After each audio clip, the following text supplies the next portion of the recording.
There once lived a Stingray. He was born of a curious kind. He loved to play and find out what was around him. When he was little, he played with other baby stingrays, playing in the wide golden sun, sometimes jumping up slightly and catching the wind, or rolling in the waters with the waters, the currents, catching a bit of a sun.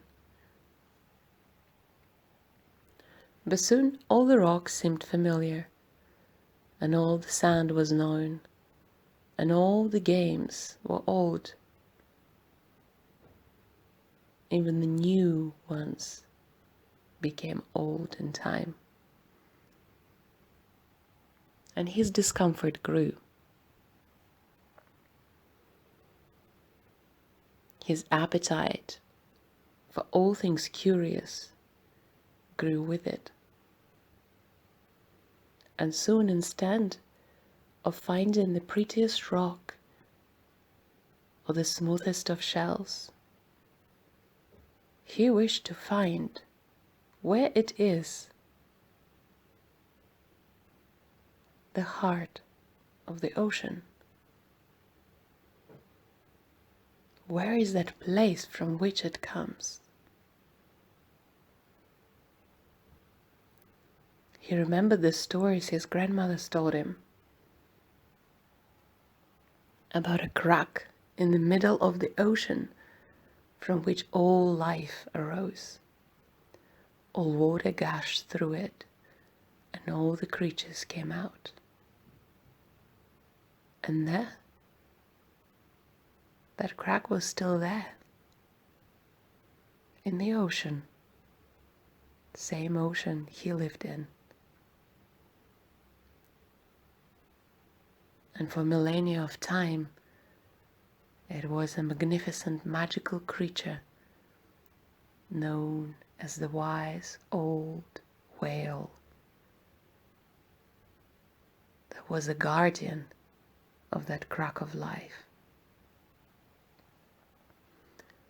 And so a Stingray decided that he wanted to find it. He wanted to go there and see it for himself and meet this wise being that through all the tales that he heard was the wisest of them all. She knew everything, everything that ever became, was born, arose, or was imagined. And he wanted to hear her stories. He wanted to play with her. And so one day he caught the stream of water that arrived in, and jumping into the current, he rested in it, letting it carry him. He told the current where he was going.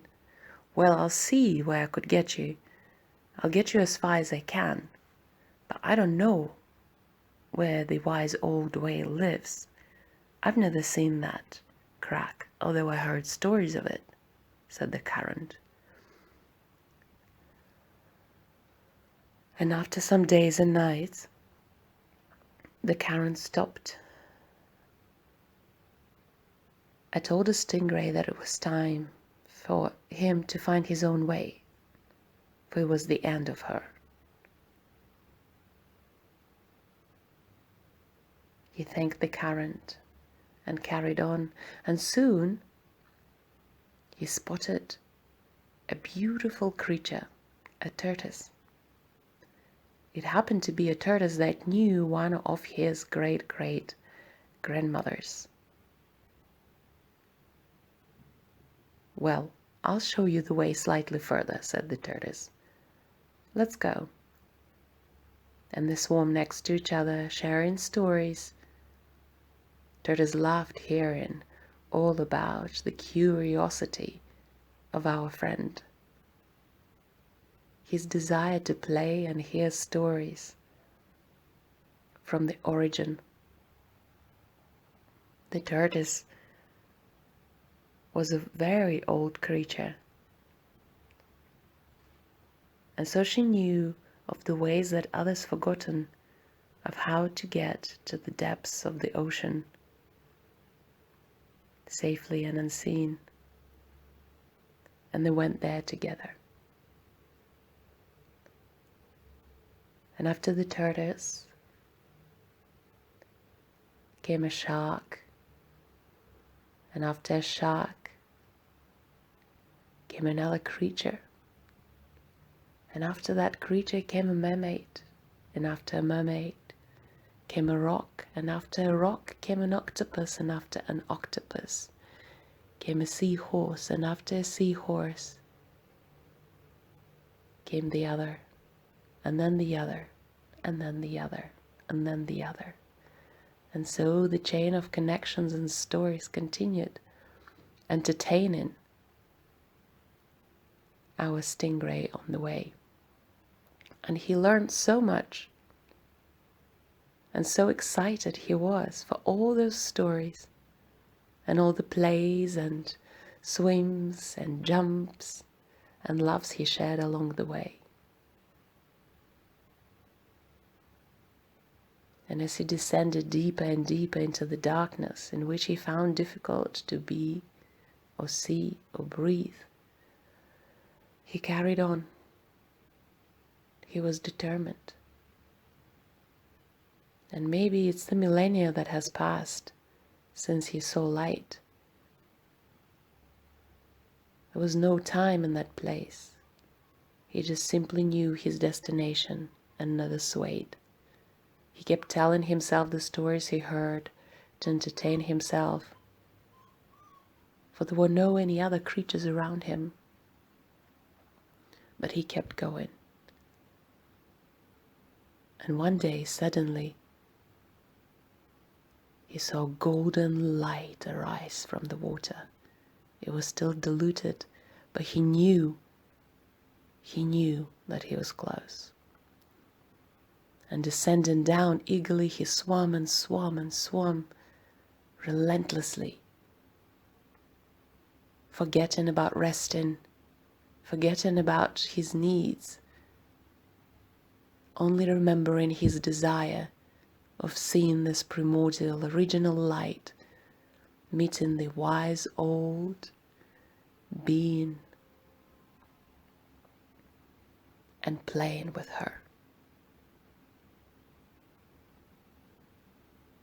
And surely soon he descended so deep that he felt the movement, gentle sway of the waters, the warmth, and the hum that was coming. It was so comforting, unheard before, but known so deeply with every part of his being. He dropped deeper and saw her there. She was magnificent, like the biggest mountain, but living and under the water. Grey and deep blue, she shimmered in the golden light that was coming from underneath her. She was lying in the crack. "Hi!"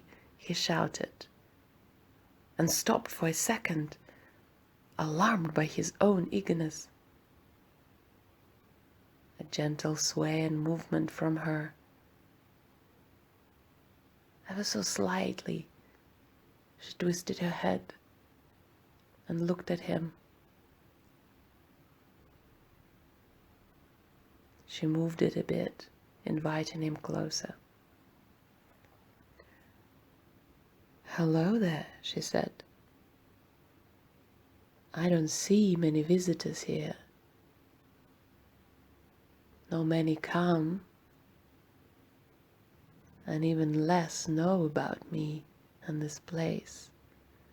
Why are you here? Stingray? This is not a place for a stingray to be."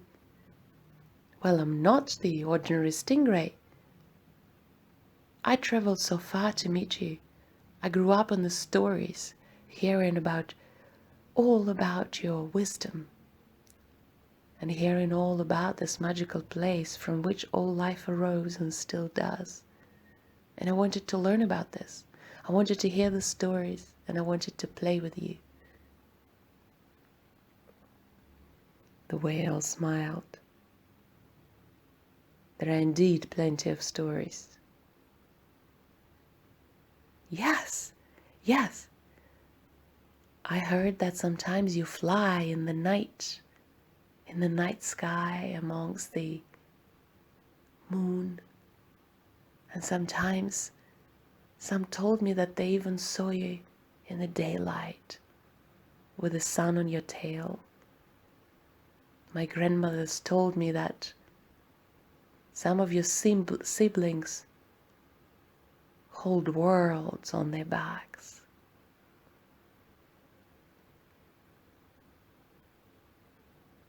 The mermaids and other sea magical creatures reside in you. I heard that there are magnificent worlds inside of your being. So many stories. The whale smiled. She liked his curiosity and his thirst for knowledge and integrity with which he came. I tell you a secret, she said. All of them are true. I am all of those things, and so many more. She winked at him and smiled. Well, then what I want to be just like you. That's not possible. That is only me. Like me is not possible. But you could be me, she said. What? How do I do that? The stingray was so happy, finally. Why play with the old wise whale when you could be one? Wow. Well, you see, she said.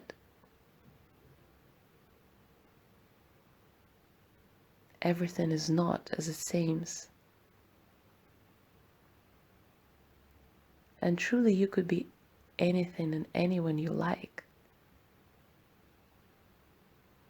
But for that, something has to stop existing. One place frees up for another to come in.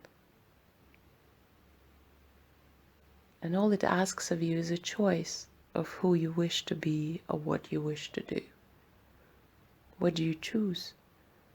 And truly it matters not of what the choice is, but the act of choosing itself, and the place from which you do so. And I see your heart is pure, and so is your desire for wisdom and knowledge. You would make a fine whale.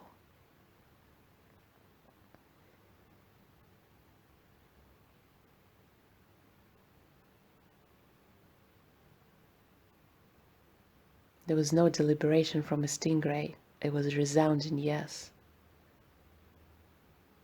I've collected all the stories as I saw them here, and now I'm ready. Perhaps what I became is a storyteller just like you, and it matters not whether I'm a stingray or a whale. But this place seems like the place of all the story, of all the beauty and wisdom and knowledge. My desire is to become a whale. As you wish, she said. She opened her mouth and started to suck in all the water in. And with that, oh no, what's happening to me? The stingray started to shout. He could not escape the force that was pulling him in. No, no, no, no, no, no, no, no, no, not like that, not like that. But it was too late. With the deep dark water, he too disappeared within the intricate magical world of the inner whale. He was swallowed. She closed her eyes, feeling him move inside, adjusting and readjusting her shape, her body, her being. She smiled and started to hum and gently rock from side to side, just the way that he used to when he was little. He was settling in.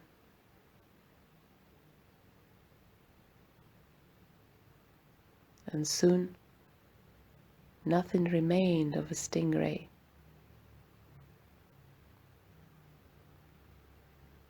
But a whale that he now became.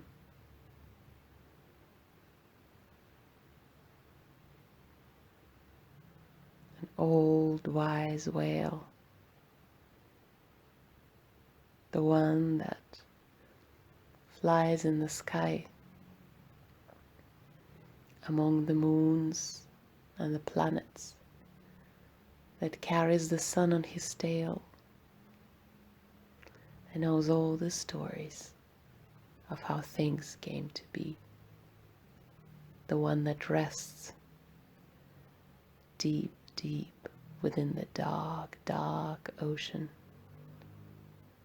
guarding and looking after the original crack in the earth from which all life emerged.